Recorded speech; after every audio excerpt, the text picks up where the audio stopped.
Now, one of the great benefits of a video game over, say, a movie is the greater sense of kinship that we might feel with the player character. Having directly controlled their actions over potentially dozens of hours, we've been on the journey with them every step of the way. And it's certainly rewarding to see characters end up in totally different places by game's end.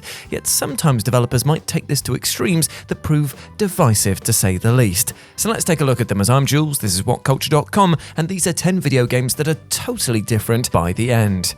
Number 10. Fahrenheit. Quantic Dream's Fahrenheit starts off as a relatively modest story, well for the standards of a supernatural murder mystery thriller anyway. The game's opening moments, where protagonist Lucas Kane is possessed by a malevolent force and compelled to murder a random man in a diner, firmly establish the tone, yet it's one that director David Cage veers hilariously far away from come the game's end. The Twin Peaks-inspired promise of that terrific opening sequence gives way to a completely insane second half, in which Lucas manifests superhuman abilities which allow him to fend off the cops and mystical enemies alike with the physics-defying skill of Neo from The Matrix. The wildly over-the-top bullet time style action couldn't feel more at odds with the comparatively restrained occult thriller vibe in the game's early hours, while a thoroughly unconvincing love story is additionally tacked on for good measure, and I use good in heavy air quotation marks there. It's been well reported since Fahrenheit's release that large portions of the game's third act were cut due to development issues, but even so, it's tough to imagine the game ever reconciling its two disparate halves in a fully satisfying way.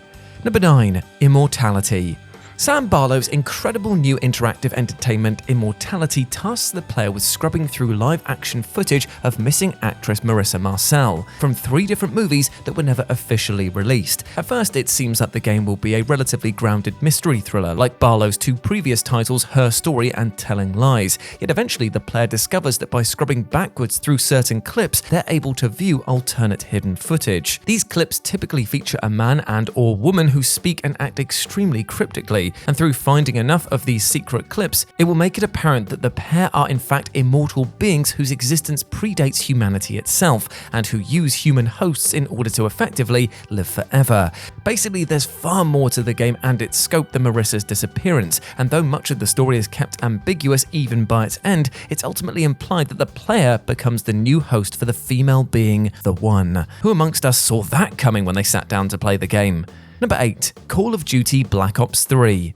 Call of Duty Black Ops 3 touts one of the most ambitious and divisive campaigns of the entire series, taking a bold leap away from mere militaristic fetishism to consider notions of existentialism and human transcendence. Set in 2065, the game begins with the unnamed player character being brutally wounded in combat and having their lives saved through cybernetic surgery. They're fitted with a direct neural interface, allowing them to interact with technology and in turn grant them massive battlefield advantages. And while this seems like a pretty reasonable advancement of the series' increasing tendency towards neato sci-fi upgrades, by story's end, Black Ops 3 has become something else entirely. The game eventually becomes a sci-fi psychological horror romp, as the player character faces off against Corvus, a rogue AI that was created due to a bug in the DNI software, which attempts to then corrupt the player and their teammates for its own nefarious ends. And though it certainly gets points for originality, many players were nevertheless left frustrated and confused by the intentionally muddy, opaque storytelling,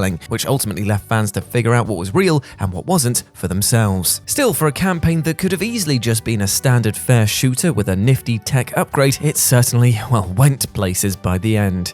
Number 7. Doki Doki Literature Club. Doki Doki Literature Club is presented as a pretty typical cutesy visual novel where, as a high schooler, the player attempts to date one of 3 female classmates. At the start of the game, everything about it seems absolutely expected of the genre: the robust visuals, cute characters, and expected abundance of hormonal teenage drama. But there's a turn much later in the game where one of the 3 girls suddenly hangs herself, and later on, another fatally stabs herself in the chest, at which point the game gradually slaloms into outright psychological horror territory. As it turns out, the 4th member of the titular literature club, Monica, has become self-aware that she's a video game character and isn't too happy that she isn't a romance option in the game. Monica then attempts to trap the player in a loop of chit-chat, which can only be broken by deleting Monica's character file from the game's directory. It's an absolutely bonkers turn of events for a game that, at first glance, seems like nothing more than your garden variety dating sim. Number 6. Metal Gear Solid 2 Sons of Liberty. Metal Gear Solid 2 is undeniably one of the most infamous examples of a video game blatantly defying player expectations, with Hideo Kojima making a concerted effort to conceal the true nature of his long-awaited stealth action sequel pre-release. Though players start the game controlling franchise hero Solid Snake in a tanker-set prologue, after this, the perspective unexpectedly shifts to a new protagonist for the game's entire remainder. But that's not all. Later in the game, it's revealed that the story's grasp on reality hasn't been as watertight as expected, and much of what you've gone through has in fact been part of a carefully controlled simulation. That Metal Gear Solid 2 then ends with an epic sword fight on top of Federal Hall and a philosophical dialogue accompanied by live-action footage scored to jazz music is truly something that nobody could have ever anticipated from that opening tanker sequence with Solid Snake. If nothing else, it's a game that continually mutates and resets the player's expectations for what's to come. Number 5. Live Alive. Square's classic RPG Live Alive, recently remade so wonderfully, gives the player 7 separate stories to work through in any order they like. Now, most of these stories serve as homages to classic narratives. One's a gunslinging western, another an alien-inspired sci-fi, another blatant Akira knockoff, but they're linked by one thing, an ultimate enemy that includes the word audio in their name. But after you beat those 7 chapters, an 8th is unlocked where you take control of a new character, for a seemingly typical fantasy romp that is set in the Middle Ages. Yet the end of this chapter reveals that it is in fact the origin story for Audio, the Lord of the Dark and physical manifestation of hatred itself, who your player character is inadvertently transformed into. The final chapter, the Dominion of Hate, then sees the protagonists from the first 7 chapters drawn together from across time and space to team up to take down Audio in an epic final battle. Considering the comparative modesty of the 7 separate chapters, that's a pretty wild way for them to converge and pay off in a meaningful way that few players saw coming. Number 4. Inside.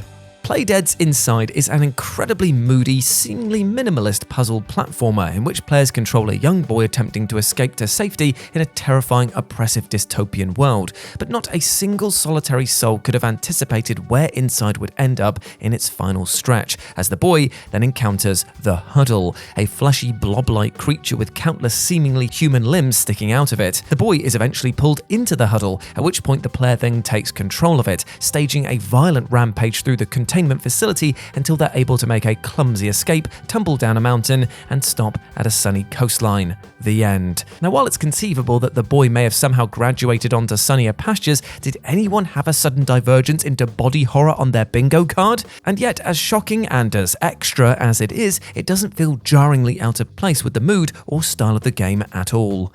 Number 3. Altered Beast.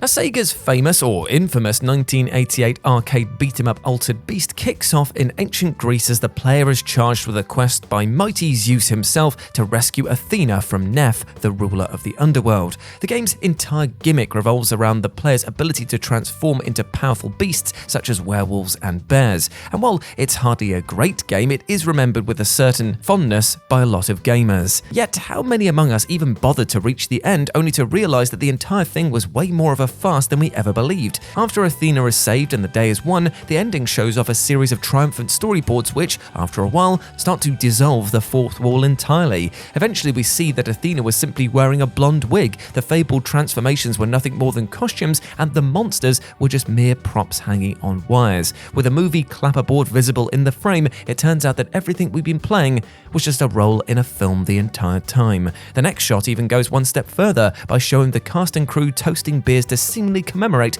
wrapping the shooting. Number 2. Uncharted: Drake's Fortune.